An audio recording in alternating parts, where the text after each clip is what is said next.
नमस्कार दर्शकों, दूरदर्शन मध्य प्रदेश के कार्यक्रम विकास गाथा में आपका स्वागत है। आपके साथ मैं हूं श्रीकांत सोनी। जैसा कि आप जानते हैं दर्शकों, इस कार्यक्रम के माध्यम से हम बात करते हैं कि मध्य प्रदेश किस तरह से विकास के नए नए आयाम स्थापित कर रहा है, किस तरह से विकास की नई गाथा लिखी जा रही है प्रदेश में। और आज का हमारा विषय बहुत ही खास है कि शिक्षा के क्षेत्र में किस तरह से निरंतर विकास हो रहा है। नई शिक्षा नीति के बाद से किस तरह से शिक्षा के क्षेत्र में नवाचार स्थापित हो रहे हैं, इसी पर बातचीत करेंगे। हमारे साथ बहुत ही खास मेहमान मौजूद हैं। हमारे साथ हैं प्रोफेसर डॉक्टर विनोद प्रकाश सक्सेना जी, जो कि एक्स वीसी हैं जीवाजी यूनिवर्सिटी ग्वालियर के, और साथ ही मैथमेटिकल्स के वो एकेडमी के कहें कि सदस्य मेंबर हैं और बहुत बहुत अध्यक्ष हैं। बहुत बहुत स्वागत है सर आपका। और सबसे पहले सर मैं आपसे यही सवाल पूछूंगा कि जब हम शिक्षा की बात करते हैं तो किस तरह से सर आप देखते हैं कि क्या उद्देश्य इसका होना चाहिए? शिक्षा का उद्देश्य मनुष्य के सर्वांगीण विकास के लिए होना चाहिए, क्योंकि शिक्षा ही मनुष्य को मनुष्य बनाती है। बिना शिक्षा के कोई भी मनुष्य पूरी तरह से जगत में समाहित नहीं हो सकता, समाज में नहीं रह सकता। तो शिक्षा का सबसे प्रथम उद्देश्य है सर्वांगीण विकास, ज्ञानवर्धन। जी सर, जब हम बात करते हैं कि मध्य प्रदेश में शिक्षा की स्थिति, क्या सिनेरियो आप देखते हैं सर? पहले की तुलना में आज किस तरह से निरंतर विकास की नए नए सोपान गढ़े जा रहे हैं शिक्षा के क्षेत्र में? मध्य प्रदेश, क्योंकि मेरा जन्म स्थान शिवपुरी का है, छोटी सी जगह से, तब से लेके आज तक बहुत से अच्छे परिवर्तन हुए हैं, बहुत ज़्यादा विकास भी हुआ है। कहीं कहीं अभी हमें और विकास की आवश्यकता है, लेकिन अभी बहुत अच्छे परिवर्तन हुए हैं और बहुत से शिक्षा के नए आयाम मध्य प्रदेश में स्थापित हुए हैं। जी sir, mathematical academy of science के आप अध्यक्ष हैं, तो इसके बारे में भी सर आप बताइए कि क्योंकि ये किस तरह से छात्रों में और स्टूडेंट में किस तरह से एक नई शिक्षा की अलग जगह रहा है। Gwalior academy of mathematical sciences की स्थापना मैंने 1993 में ग्वालियर में की थी जी, क्योंकि ग्वालियर मेरा बचपन और युवा अवस्था वहीं गुजरी। ग्वालियर में वहीं मेरी सारी शिक्षा दीक्षा हुई। उसके बाद मैं बाहर चला गया, बाहर के राज्यों में मैंने काम किया और पंजाब से फिर मैं ग्वालियर वापस आया।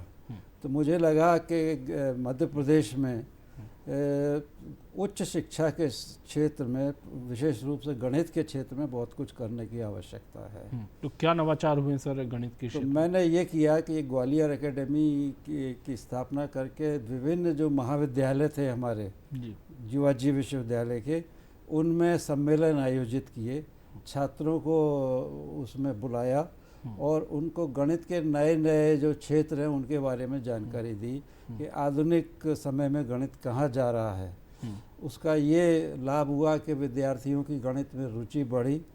मैंने बताया कि गणित को कैसे दैनिक जीवन से जोड़ा जा सकता है, गणित से कैसे हमारी कई सामाजिक और आर्थिक समस्याओं का विश्लेषण किया जा सकता है। उसमें विद्यार्थियों ने बहुत रुचि ली और वहाँ उसी में उन्होंने शिक्षा की, पीएचडी किया, शोध कार्य किया। और बहुत से विद्यार्थी जो मध्य प्रदेश से बहुत कम बाहर निकलते थे, वो विद्यार्थी उस समय के जो हैं और उसके बाद के भी मध्य प्रदेश से बाहर गए, बड़े बड़े संस्थानों में, न केवल भारत में बल्कि विदेशों में भी बहुत से मध्य प्रदेश के विद्यार्थी जो हैं उच्च शिक्षा के क्षेत्र में और गणित के क्षेत्र में काम कर रहे हैं। जी बिल्कुल सर, जब हम किसी चीज़ की शुरुआत करते हैं तो बहुत सारे इसमें सिनेरियो देखे जाते हैं। आज अगर हम बात करें कि मध्य प्रदेश भी एजुकेशन हब के रूप में डेवलप हो रहा है, तो किस तरह से, चाहे वो इंदौर हो, ग्वालियर हो, भोपाल हो, जबलपुर हो, आप किस तरह से देखते हैं कि पहले की स्थिति में आज एजुकेशन के क्षेत्र में मध्य प्रदेश कहाँ खड़ा है? मध्य प्रदेश, जैसा कि मैंने कहा कि बहुत परिवर्तन आया है। जब मैं वापस मध्य प्रदेश लौटा पंजाब से, जीवाजी यूनिवर्सिटी में गणित का विभागाध्यक्ष का कार्यभार संभाला, तो मैंने देखा कि अधिकांश जो विशेषज्ञ थे वो मध्य प्रदेश के बाहर के थे, नहीं थे। मध्य प्रदेश के विशेषज्ञ बहुत कम हुआ करते थे। कदाचित मैं ही ग्वालियर के विश्वविद्यालय में मध्य प्रदेश था, एक कुलपति भी यहीं के थे और मैं भी। तो अब आजकल स्थिति ये है कि हमारे अधिकांश विशेषज्ञ मध्य प्रदेश में ही शिक्षा लेते हैं, उच्च शिक्षा लेते हैं और बहुत अच्छा काम कर रहे हैं वो, और शोध के क्षेत्र में भी आगे हैं और हमारे विशेषज्ञ बाहर भी जाते हैं बहुत से। जी सर, शिक्षा से जुड़ी कई पॉलिसीज़ भी मध्य प्रदेश में चल रही हैं और ताकि सबसे मेन चीज़ यही है कि सर आर्थिक रूप से जो लोग सशक्त नहीं हैं उनको किस तरह से शिक्षा से जोड़ने का प्रदेश में काम किया जा रहा है सर? ये बहुत अच्छा प्रश्न है, क्योंकि मध्य प्रदेश बहुत बड़ा राज्य है और आदिवासी बाहुल्य और पिछड़ी जातियों के बाहुल्य का क्षेत्र है। तो यहाँ पर हमें बहुत कुछ करने की अभी भी आवश्यकता, बहुत कुछ हुआ है जी, लेकिन अभी बहुत कुछ करने की आवश्यकता है। जो हमारे स्कूल जी, और कॉलेज जी, सुदूर क्षेत्रों में हैं, पहाड़ों में बसे हैं, आदिवासी क्षेत्रों में बसे, उनमें बहुत कुछ करने की आवश्यकता है। कुछ खुले हैं, जैसे मुख्यमंत्री एक्सेलेंस स्कूल और ये सब खुले हुए हैं काफ़ी, लेकिन अभी भी हमें बहुत अच्छा करने की वहाँ ज़रूरत है और शुरू से ही उनके सर्वांगीण विकास के लिए काम किया जाए। क्योंकि मैं कई देशों में गया हूँ, विशेष रूप से मैं चीन से बहुत ज़्यादा प्रभावित हुआ, चाइना से। वहाँ एक एक दूर दूर के क्षेत्रों में भी वहाँ पे स्कूल बहुत अच्छे थे। सबसे ज़्यादा जोर वहाँ के स्कूलों के, पाठशालाओं की उत्कृष्टता पर दिया जाता था। ये सन 88 की बात है, अब तो बहुत आगे हुए। और हर स्कूल में खेल कूद का विशेष वातावरण होता था, जो हमारे यहाँ अभी उतना डेवलप नहीं हो पाया है। और मैं देखता था कि मेरा जहाँ रुका एक जगह, तो पास में स्कूल था एक सरकारी, तो उसमें swimming pool, basketball, table tennis जैसी कई सुविधाएं थी। बिल्कुल। और इसीलिए आज हम देखते हैं कि चीन न केवल शिक्षा के क्षेत्र में बहुत आगे है, खेल कूद के क्षेत्र में भी विश्व में नंबर 1 और नंबर 2 पर हमने देखा ओलंपिक के खेलों में वो आ रहा है। तो इससे विद्यार्थियों का सिर्फ एक दिशा में नहीं जाएंगे, सर्वांगीण विकास होगा। और कहा जाता है कि स्वस्थ शरीर में ही स्वस्थ मस्तिष्क होता है, तो उसके लिए ये सर्वांगीण विकास के लिए खेल कूदों पर हमें मध्य प्रदेश में बहुत अधिक, और मुझे विश्वास है कि जब हमारे सभी छात्रों को खेल कूद का भी उतना पर्याप्त अवसर मिलेगा और उच्च शिक्षा का भी, तो ज़रूर ये बहुत आगे जाएंगे, देश में नाम रोशन करेंगे। बिल्कुल सर, जब हम शिक्षा को स्वास्थ्य से जोड़ते हैं तो वो किस तरह से सर कार्य हो रहा है उसका मध्य प्रदेश में? हाँ, मध्य प्रदेश में कार्य हो रहा है। जैसे हमारे यहाँ गांव में भोजन की व्यवस्था, मध्याह्न भोजन की व्यवस्था की जाती, बहुत अच्छा कदम है। और उससे जो हमारे गरीब छात्र हैं उनको बहुत अधिक बल मिलता है। तो उसको और अधिक स्वास्थ्य परीक्षण भी होता है, लेकिन और अधिक हो। और मैं समझता हूँ खेल कूदों पर जोर दिया जाएगा तो बच्चे अपने आप स्वस्थ रहेंगे जी, और इधर उधर भटकेंगे नहीं। मुझे याद है जब मैं शिवपुरी में प्राइमरी स्कूल में था, गवर्नमेंट हाई स्कूल में, तो हमारे यहाँ खेल कूद आवश्यक में भाग लेना आवश्यक माना जाता था जी, और उसकी उपस्थिति दर्ज की जाती थी।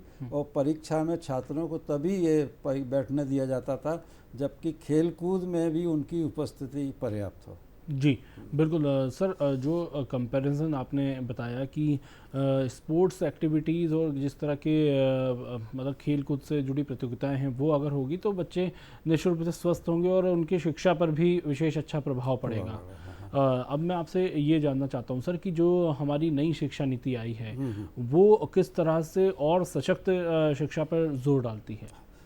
बहुत अच्छी है नई शिक्षा नीति। उस बहुत लोग अपने विचार उसके बारे में व्यक्त कर चुके हैं। बहुत सोच समझकर बनाई हुई ये नीति है। क्या विशेषता है सर उसकी? हाँ, उसमें ये है कि बहुत सारे हमारे पास ऑप्शंस हैं उसमें जाने के लिए। हम विषय बदल सकते हैं, जैसे कि हम इंजीनियरिंग है तो इंजीनियरिंग के साथ संगीत भी ले सकते हैं, जो कि अमेरिका और बहुत से उन्नत देशों में है जी, और समाजशास्त्र भी ले सकते हैं जी, उसमें बहुत से ऑप्शन है। दूसरी अच्छी बात यह है कि यदि किसी की शिक्षा बीच में छूट जाती है तो वहाँ तक जो जितनी उसने शिक्षा अर्जित की है उसका भी उसको एक प्रमाण पत्र मिल जाता है, जिससे वो कर सकता है। लेकिन एक ये है कि जहाँ तक मध्य प्रदेश का प्रश्न है, यहाँ थोड़ा इंफ्रास्ट्रक्चर और बढ़ाने की आवश्यकता है। शिक्षकों की और अधिक संख्याओं की आवश्यकता है विश्वविद्यालयों में और कॉलेजेस में। हालांकि बहुत अच्छा चल रहा है कई राज्यों के, लेकिन अभी और बहुत कुछ करने की। शिक्षा नीति को यदि पूरी तरह से यदि हम लागू करेंगे तो निश्चित ही मध्य प्रदेश एक शिक्षा के क्षेत्र में उन्नत राज्य बनेगा देश जी। सर, जो नई एजुकेशन पॉलिसी 2020 है, वो किस तरह से प्रदेश और देश की शिक्षा का समग्र विकास करती है सर? इसलिए करती है कि इसमें एक तो मातृभाषा पर जोर दिया गया है कि बहुत से जो तकनीकी विषय हैं वो मातृभाषा में कराए जाएं, और दूसरा ऐसे बहुत से सामाजिक विषयों से भी हमको जोड़ती है ये शिक्षा।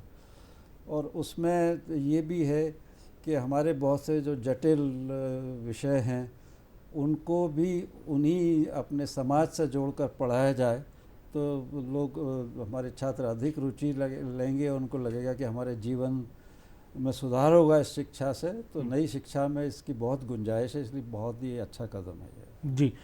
सर, मैं आपसे ये भी जानना चाहता हूँ कि मध्य प्रदेश में शिक्षा से जुड़ी ऐसी कौन कौन सी जो विशेष योजनाएं हैं जिनका छात्र लाभ उठा सकते हैं और अपना जो बाधित हो गई है उनकी शिक्षा वो उसे पूरी कर सकते हैं, और क्या छात्रवृत्ति जैसी व्यवस्थाएं भी सर उपलब्ध हैं बच्चों के लिए?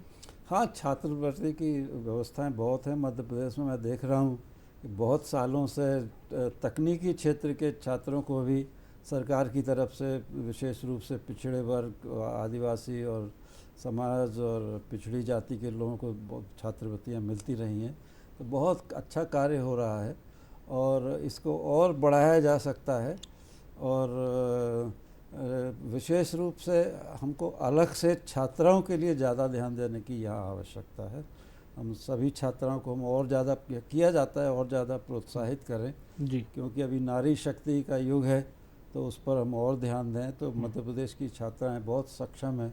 मैं आपको याद दिलाऊं कि मध्य प्रदेश के 3 विश्वविद्यालय जो है वो महिलाओं के नाम पर हैं। रानी दुर्गावती विश्वविद्यालय जी, और देवी अहिल्या विश्वविद्यालय, लक्ष्मीबाई फिजिकल एजुकेशन विश्वविद्यालय जी, और इस तरह के 3 विश्वविद्यालय महिलाओं के नाम पर हैं। और महिलाएं बहुत सशक्त हैं मध्य प्रदेश की, उनको और सशक्त करने की आवश्यकता है, उनको और अधिक शिक्षित करने की आवश्यकता है, उनको और अधिक बाहरी दुनिया से जोड़ने की आवश्यकता है जी। सर, मध्य प्रदेश के विश्वविद्यालयों को कैसे और बेहतर शिक्षा के केंद्र बनाए जा सकते हैं? क्या कुछ उसमें अभी नवाचार किया जा रहा है जिससे कि वो और बेहतर हों? हाँ, अभी शासन बहुत सहायता कर रहा है। मैंने देखा कि बहुत से विश्वविद्यालयों को बड़े बड़े अनुदान मिले हैं। अभी जीवाजी विश्वविद्यालय को भी विकास के लिए 100 करोड़ रुपए का अनुदान मिला है जी। तो ऐसे कई विश्वविद्यालय, शासन बहुत सहायता कर रहा है। सबसे पहली आवश्यकता ये है कि अच्छे विशेषज्ञों को लाना विश्वविद्यालयों में, क्योंकि अभी थोड़ा सा विशेषज्ञों को और लाने की आवश्यकता है। कई विश्वविद्यालयों में देख रहा हूँ कि अभी बहुत से पद रिक्त भी हैं जी। वैसे बहुत अच्छा कार्य हो रहा है, और बहुत से जो नए नए विधाएं हैं उन पर कोर्स खोले हैं विश्वविद्यालयों ने, लेकिन ये सभी में नहीं है। ग्वालियर, इंदौर, भोपाल, जबलपुर जैसे, और रीवा, अमरकंटक जैसे जहाँ अभी गुना में विश्वविद्यालय खुला है, तो उनको भी उतना ही उन्नत किया जाए। नए नए कोर्स आरंभ किए जाएं जिनमें आसानी से न केवल छात्र का विकास हो, नई जानकारियाँ मिलें, उनको व्यवसाय में और रोज़गार में जाने के भी नए अवसर मिलें। जी बिल्कुल। तो सर, जैसा कि आपने रोज़गार की बात कही, अब मेरा सवाल यही था कि विश्वविद्यालय में कौशल विकास और स्किल डेवलपमेंट को कैसे किया जा सकता है सर? इसका ये है कि कौशल विकास से बहुत संभावनाएं हैं, लेकिन हम उसको भविष्य का आकलन किए बिना कोर्स ना खोलें। जैसे कि मैंने चीन में देखा कि पहले वो पूरा डाटा लेते हैं कि हमें भविष्य में किस क्षेत्र में किस तकनीक के छात्रों की आवश्यकता है, किस जानकारी के छात्रों की आवश्यकता है, चिकित्सा के क्षेत्र में, उसके हिसाब से उतने ही छात्रों को प्रवेश दिया जाता है। उसी तरह के जो कोर्स हैं, उसी तरह के पाठ्यक्रम विश्वविद्यालय में चलाए जाते हैं। मुझे याद है, मैं वहाँ था तो वहाँ का एक शोध छात्र पीएचडी कर रहा था, मुझसे कुछ डिफ़िकल्टीज पूछने आता था, तो बाद में मुझे पता लगा कि उसके पीएचडी के बाद उसको कोई रोज़गार नहीं मिल रहा था, तो उसको ऑटोमोबाइल में एक फिर ट्रेनिंग दी गई। और ऑटोमोबाइल क्षेत्र में उस समय कम लोग थे चीन में, और उसको ऑटोमोबाइल क्षेत्र में कोई बहुत अच्छा जॉब मिल गया। तो इसी तरह के हमें एक बहुत बड़ा आकलन, वैसे हमारी सरकारी एजेंसियां बहुत सक्षम है, काम कर भी रही हैं इस दिशा में, लेकिन और अधिक जैसे मध्य प्रदेश राज्य को विशेष रूप से कि हमको किन विशेषज्ञों की आवश्यकता है, विशेष रूप से हमारे जंगलों में, हमारे वन्य जीवों के संरक्षण में, इनके मैनेजमेंट में, हमारे जो जल से संबंधित हमारी समस्याएं, जल वितरण में आदि में, तो वहाँ विशेषज्ञों की जहाँ जहाँ आवश्यकता है उसके हिसाब से हम कोर्स आरंभ करें, ताकि जैसे ही पाठ्यक्रम पूरा हो विद्यार्थियों को भटकना ना पड़े, और जिस क्षेत्र में उसकी विशेषज्ञता है उसमें उसे कोई ना कोई रोजगार मिल जाए। जी सर, आप मैथ्स के विद्वान हैं, तो मैथ्स के विद्यार्थियों को क्या करना चाहिए जिससे कि सर वो और बेहतर करें और बेहतर बने? ये मेरा पसंद का प्रश्न है आपने जो मुझसे पूछा, कि मेरा सारा जीवन गणित को समर्पित रहा है जी, और मुझे बहुत से पुरस्कार भी मिल रहे हैं। मेरा एक फॉर्मूला सक्सेनाइज आई फंक्शन के नाम से अमेरिका ने अभी उसको मान्यता दी है जी, और जबकि मैं एक आरंभ में बहुत साधारण छात्र था, गणित में बहुत अच्छा नहीं था और शिवपुरी में मेरी शिक्षा हुई वहाँ, लेकिन जब मैं ग्वालियर गया पढ़ने के लिए, वहाँ से गया, तो मुझे इतने अच्छे शिक्षक मिले कि मेरे बहुत पूरा जो है कामनाएं जागृत कर दी गणित के लिए मेरे अंदर। और गणित जो मुझे बहुत कठिन लगता था बहुत सरल लगने लगा। और फिर मैंने ये देखा बाद में अपनी शिक्षा पूर्ण करने के बाद, तो विभिन्न देशों की यात्राएं करने के बाद, कि गणित को पढ़ाने के लिए हमें उसको दैनिक जीवन की समस्याओं से जोड़ के पढ़ाना चाहिए। एक अलग से कोई उसका एक हवा नहीं बनाना चाहिए कि गणित कोई बहुत कठिन विषय है। जैसे आबादी की है, जैसे अभी मैंने जंगली जानवरों की बात की, बहुत से ऐसी समस्याएं हैं। मुझे याद है पहले हमारे यहाँ स्कूलों में समीकरण पढ़ाए जाते थे, तो इस तरह की समस्याएं पहले दी जाती थी कि पिता की आयु 50 वर्ष बाद जितनी है उस समय पुत्र की आयु उससे आधी होगी। इस तरह की समस्याएं, तो हम लोगों को बड़ा उसमें रुचि होती थी गणित में। तो इस तरह गणित में जो आरंभिक गणित विशेष रूप से रुचि जागृत करने के लिए जो पढ़ाया जाए, उसमें इस तरह का अप्रोच लिया जाए जिससे विद्यार्थियों को बहुत अच्छा लगे पढ़ने में, और उनको ऐसा लगे कि गणित हमारे एक जीवन का बहुत हिस्सा है। कहा भी जाता है कि mathematics is the queen of all sciences. जो विद्यार्थी गणित में अच्छा होता है वो किसी भी क्षेत्र में अच्छा कर सकता है। तो गणित पर हमें विशेष रूप से ध्यान देने की आवश्यकता। बिल्कुल सर, इसमें सबसे महत्वपूर्ण बात यही है कि छात्र पढ़ेंगे, लेकिन सबसे जो मुख्य चीज़ होती है कि उनको पढ़ाने वाला भी सर बहुत सही तरीके से पढ़ाए, तभी ये संभव होगा सर। उन शिक्षकों से क्या सर आप उनको किस तरह से गाइडेंस देंगे कि वो किस तरह से मैथ पढ़ाएं सर, ताकि वो रुचि जागृत हो? जब तक वो रुचि जागृत नहीं होगी तो ये काम नहीं बनेगा सर। वही बात मैंने अभी जिक्र किया था कि मेरी एकदम गणित में रुचि क्यों जागृत हुई, क्योंकि मुझे ग्वालियर में जब मैं हाई स्कूल कर रहा था तो ऐसे शिक्षक मिले जिन्होंने इतना रुचिकर ढंग से गणित पढ़ाया कि मेरा उसमें पूरी इंटरेस्ट जो है एकदम जागृत हो गया और बड़ी रुचि लेकर पढ़ने लगा। और गणित को, जैसा कि मैंने, अध्यापक गणित में बहुत इम्पोर्टेंट है। बिल्कुल जैसे शास्त्रीय संगीत में गुरु शिष्य परंपरा है, उसी तरह गणित में भी अध्यापक और विद्यार्थियों में भी गुरु शिष्य परंपरा होनी चाहिए। और जब तक अध्यापक दिल लगाकर गणित नहीं पढ़ाएगा तब तक विद्यार्थियों, मैंने तो देखा आजकल कई शिक्षक, मेरे साथी शिक्षक मेरे ही उसके हैं ग्रुप के, मेरे समूह में ही आते हैं, लेकिन वो गणित को बोर्ड पर सिर्फ लिखना ही अपना अध्यापन समझते हैं। मैं सोचता हूँ सर आजकल तो जिस तरह से YouTube चैनल और इंटरनेट पर ये सारी चीज़ें अवेलेबल है, तो कि ये क्या सर सही दिशा है सर शिक्षा ग्रहण करने की? ये जो है शिक्षा लेने के बाद में करना चाहिए। और ये YouTube चैनल हैं या उसमें कोचिंग क्लासेस हैं, भले ही वो ऑनलाइन कोचिंग क्लासेस हों या स्कूल की वैसी को ऑफलाइन कोचिंग क्लासेस हों, मैं सोचता हूँ कि ये लोग पास होने के लिए, परीक्षा पास होने के लिए ज़्यादा काम करते हैं बजाय कि रुचि जागृत करने के लिए। आंतरिक रूप से गणित को समझने की आवश्यकता है। तो उनमें की आवश्यकता मुझे लगता है ख़ास तौर से जो स्कूल लेवल की क्लासेस हैं, पाठशाला लेवल की क्लासेस हैं, उनमें विद्यार्थियों को गणित में रुचि जागृत करने शिक्षकों का बहुत अधिक महत्व है। कोचिंग क्लासेस हो सकता है हायर क्लासेस में कहीं ज़रूरत पड़े कॉम्पिटिटिव एग्ज़ाम्स में, तो इसलिए ठीक है कोचिंग क्लासेस और ऑनलाइन क्लासेस अपनी जगह ठीक हैं, लेकिन शुरू से जब बच्चा शुरू से लेके बड़ा होता है, बहुत अपरिपक्व होता है, जी उसको बहुत ज़्यादा इस तरह से रटने की और कराने की आवश्यकता नहीं होनी चाहिए। उसको रुचि उसकी डेप्थ में जाने की, उसकी गणित की गहराई में अपने आप जब रुचि जागृत हो जाएगी तो स्वयं वो आगे जो है खुद ही समझने लगेगा और आगे बढ़ेगा। ठीक है सर, विश्वविद्यालय में कौन कौन से नवीन कोर्स अब आरंभ करना चाहिए ताकि हमारी जो शिक्षा है वो और सशक्त करे विद्यार्थियों को? विश्वविद्यालय में लोग समझते हैं कि कंप्यूटर की शिक्षा ही सबसे महत्वपूर्ण है, ऐसा नहीं है। और भी बहुत से साइंस में क्षेत्र हैं जिनमें, जैसे जीवाजी विश्वविद्यालय में मैंने करीब 22 नए क्षेत्र, नए विषय आरंभ किए जो कि पारंपरिक विषयों से अलग थे, जिसमें एक फूड टेक्नोलॉजी था, बायोकेमिस्ट्री था जी, और इसका इंडस्ट्रियल केमिस्ट्री था। और उस समय के विद्यार्थी बहुत से अच्छे अच्छे संस्थानों में चले गए। मतलब ये नवाचार किया था तो उसका परिणाम भी दिखा उनका होता।